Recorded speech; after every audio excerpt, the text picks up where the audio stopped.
നമസ്കാരം. Raf talk ഫുട്ബോളിലേക്ക് എവർക്കും സ്വാഗതം. ഒടുവിൽ ഫിഫ മുട്ടുമടക്കി. വേൾഡ് കപ്പ് വിൽക്കാനുള്ള ആ ഉദ്യമത്തിൽ നിന്ന് ഇൻഫാന്റിനോയും സംഘവും പിൻവാങ്ങിയിരിക്കുകയാണ്. യുവേഫയുടെയും കോൺകകാഫിൻ്റെയും AFCയുടെയും ഒക്കെ ശക്തമായിട്ടുള്ള എതിർപ്പുണ്ടായിരുന്നു. ഒടുവിൽ അതിൻ്റെ ചൂടറിഞ്ഞു. യുവേഫ ബോയ്ക്കോട്ട് തന്നെ പ്രഖ്യാപിച്ചിരുന്നു. ഒടുവിൽ വേൾഡ് കപ്പ് സ്റ്റേക്ക് വിൽക്കാനുള്ള ശ്രമത്തിൽ നിന്ന് പിൻവാങ്ങിയതായിട്ട് ഒഫീഷ്യൽ സ്റ്റേറ്റ്മെൻറ്റ് ഇറക്കി ഫിഫ അറിയിച്ചിരിക്കുകയാണ്. അതാണ് ഇതിലേറ്റവും ശ്രദ്ധേയമായിട്ടുള്ള കാര്യം. ഇനി ആ പ്രപ്പോസലുമായിട്ട് മുന്നോട്ട് പോകുന്നില്ല. Statement attributable to the FIFA president എന്ന് പറഞ്ഞുകൊണ്ട് ഫിഫ ഇന്ന് സ്റ്റേറ്റ്മെൻറ്റ് ഇറക്കിയിരിക്കുകയാണ്. ഫിഫ ഫോർവേഡ് എൻ്റർപ്രൈസ് പ്രോജക്റ്റ്, അതാണല്ലോ അങ്ങനെ ഒരു പ്രോജക്റ്റ് ഉണ്ടാക്കി അതിൻ്റെ 20% പ്രൈവറ്റ് ഇൻവെസ്റ്റേഴ്സിന് കൊടുക്കാനുള്ള പരിപാടിയായിരുന്നു. ട്രംപിൻ്റെ മരുമകൻ്റെ ബ്രദറിന് ഒക്കെ ഇൻവെസ്റ്റ്മെൻറ്റ് വരുന്ന രൂപത്തിലാണ് കാര്യങ്ങൾ അവർ കൊണ്ടുവന്നിരുന്നത്.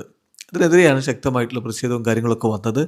ഇപ്പോൾ ഫിഫ സ്റ്റേറ്റ്മെൻറ്റ് ഇറക്കുന്നു. ഫിഫ ഫോർവേഡ് എൻ്റർപ്രൈസ് പദ്ധതി ലോകമെമ്പാടുമുള്ള നമ്മുടെ ഫിഫ അംഗ അസോസിയേഷനുകളെയും കായിക രംഗത്തെയും പ്രത്യേകിച്ച് ഏറ്റവും അധികം സഹായം ആവശ്യമുള്ള രാജ്യങ്ങളിൽ കൂടുതൽ സഹായം നൽകി അവരെ ശക്തിപ്പെടുത്തുന്നതിനുള്ള ഒരു അടിത്തറ പാകാൻ ഉദ്ദേശിച്ചുള്ളതായിരുന്നു. തന്നെയുമല്ല, ഞങ്ങൾ തുടക്കം മുതൽ പറഞ്ഞതുപോലെ ഭൂരിഭാഗം ഫിഫ അംഗ അസോസിയേഷനുകളുടെയും പിന്തുണ ഉണ്ടെങ്കിൽ മാത്രം, അതും കൂടാതെ അവരുമായിട്ടും ഫിഫ കൗൺസിൽ, കോൺഫെഡറേഷനുകൾ, മറ്റ് വിദഗ്ധർ, ബന്ധപ്പെട്ട കക്ഷികൾ എന്നിവരുമായും ഒക്കെ കൂടിയാലോചനകൾ നടത്തിയ ശേഷം മാത്രമാണിത് നടപ്പിലാക്കുക എന്നും നേരത്തെ പറഞ്ഞിരുന്നു. അതായിരുന്നു തീരുമാനം. എല്ലാ അഭിപ്രായങ്ങളും ശ്രദ്ധാപൂർവം കേട്ടതിന് ശേഷം ഈ പദ്ധതി ചില അഭിപ്രായ വ്യത്യാസങ്ങളും അതുപോലെ തന്നെ ഡിവിഷൻസും സൃഷ്ടിച്ചിട്ടുണ്ടെന്ന് വ്യക്തമായി. പിന്തുണയുടെ അളവ് എന്തു തന്നെയായാലും ഈ ഭിന്നതകൾ തുടക്കത്തിൽ ലക്ഷ്യമിട്ട ഉദ്ദേശങ്ങൾക്ക് ചേർന്നതല്ല. ഒരുമിച്ച് നിർത്തുക, യൂണിറ്റി, അതുപോലെ തന്നെ മെച്ചപ്പെടുത്തുക എന്നിവ മാത്രമാണ് എപ്പോഴും ഫിഫയുടെ ലക്ഷ്യം. അതങ്ങനെ തന്നെ മുന്നോട്ട് പോവുകയും ചെയ്യും, തുടരുകയും ചെയ്യും. അതുകൊണ്ട് തന്നെ ഈ നിർദ്ദേശം മുൻപോട്ട് കൊണ്ടുപോകുന്നതല്ല. അതായത് ഇപ്പോഴുള്ള ഈ വേൾഡ് കപ്പ് വെക്കാനുള്ള പ്രപ്പോസൽ ഉണ്ടല്ലോ, അതുമായിട്ട് ഇനി മുന്നോട്ട് പോകുന്നില്ല എന്നിതാ ഒഫീഷ്യലി അറിയിക്കുന്നു.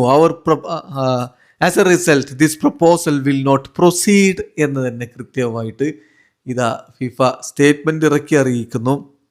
ഇനി മുന്നോട്ട് പോകുമ്പോൾ നമ്മുടെ കളിയോടുള്ള പൊതുവായ താല്പര്യത്തിൻ്റെ വെളിച്ചത്തിൽ താല്പര്യമുള്ള എല്ലാ കക്ഷികളെയും വരും ദിവസങ്ങളിലും അടുത്ത ആഴ്ചകളിലും വീണ്ടും ഒന്നിച്ച് കൊണ്ടുവരിക എന്നതാണ് എൻ്റെ ലക്ഷ്യം, ആരുടെ, ഇൻഫാന്റിനോയുടെ ലക്ഷ്യം.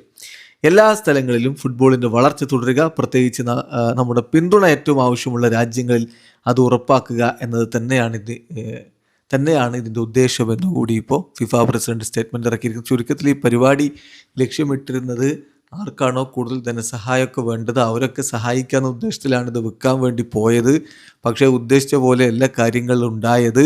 ഒരു വിഭജനം, ഒരു ഡിവിഷൻ ഇത് ഫുട്ബോൾ ലോകത്ത് ഉണ്ടാക്കി എന്ന് കണ്ടപ്പോൾ അങ്ങനെയല്ല, ഇതോ ഇങ്ങനെ ഒരുമിപ്പിച്ച് നിർത്തുക എന്നുള്ളതാണ് ഇൻഫാന്റിനോയുടെ ലക്ഷ്യം എന്നുള്ളത് കൊണ്ട് ഇങ്ങനെ ഒരു പ്രശ്നമുള്ള പദ്ധതി അല്ലെങ്കിൽ ആളുകൾക്ക്, അസോസിയേഷനുകൾക്ക് സംശയമുള്ള പദ്ധതിയുമായിട്ട് മുന്നോട്ട് പോകുന്നില്ല, അത് പിൻവലിക്കുകയാണ് എന്നാണ് ഫിഫ ഒഫീഷ്യൽ സ്റ്റേറ്റ്മെൻറ്റ് ഇറക്കുന്നത്.